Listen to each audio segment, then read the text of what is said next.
Au sujet de l'arrestation du journaliste Stani Boujakera, les journalistes réunis autour du Rassemblement des journalistes pour l'émergence du Congo, RAJEC en sigle, comme tant d'autres organisations de défense de la liberté d'expression des droits humains et des journalistes, le harcèlement judiciaire qui est subi le journaliste Stani Boujakera, correspondant de Jeune Afrique.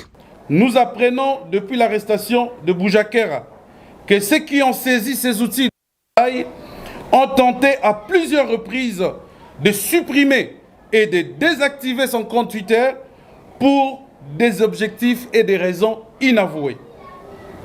Passant outre le code éthique et de la déontologie, l'ordonnance loi fixant les modalités de l'exercice de la liberté de la presse, de l'information, des missions de la radio et de la télévision, etc., dite la loi Mouyaya, toutes les chartes conventionnelles qui promeuvent la liberté de la presse, les services de sécurité mis en place pour enquêter sur l'assassinat de Chérubin Okende va centrer son interrogatoire sur la publication d'un rapport de l'ANER dont le journaliste n'est pas visiblement auteur.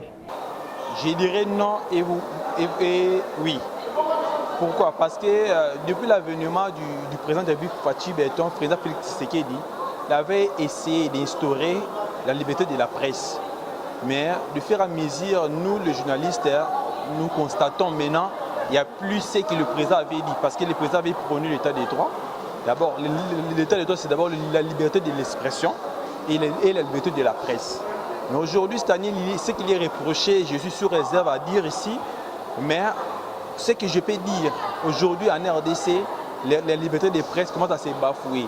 Parce que, à ce qui concerne un journaliste, si un journaliste parle des choses qui sont des bavures en quelque sorte, parce que c'est un humain aussi, il peut avoir des sources, il ne peut pas avoir de sources, mais si le journaliste peut être reproché par ces organes de régulation, c'est-à-dire l'INPC.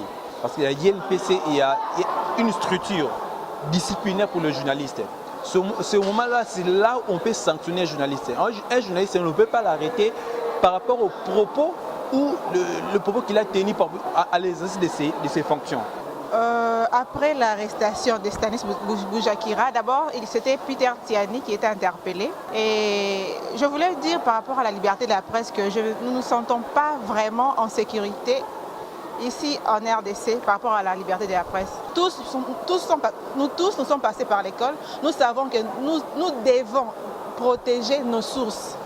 Nous devons protéger nos sources. C'est quelque chose internationalement reconnu.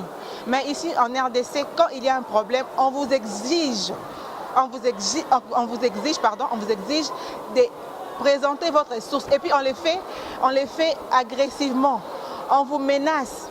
On vous met en prison afin que vous puissiez montrer votre source. Or que déontologiquement, c'est pas comme ça. Interpellé par les services de sécurité en date du 8 septembre 2023 aux alentours de 21h, pendant qu'il comptait se rendre à Lubumbashi, chef-lieu de la province du Haut-Katanga, le journaliste Stani Boujakera Chamala a été acheminé manu militari à l'inspection provinciale de la police avec ses outils de travail confisqués sans aucune invitation préalable, sauf s'il voulait l'intimider. Placé dans des conditions carcérales précaires et dégradantes, ces responsables et pères des familles continuent de croupir après avoir été transférés au parquet de la Gombe.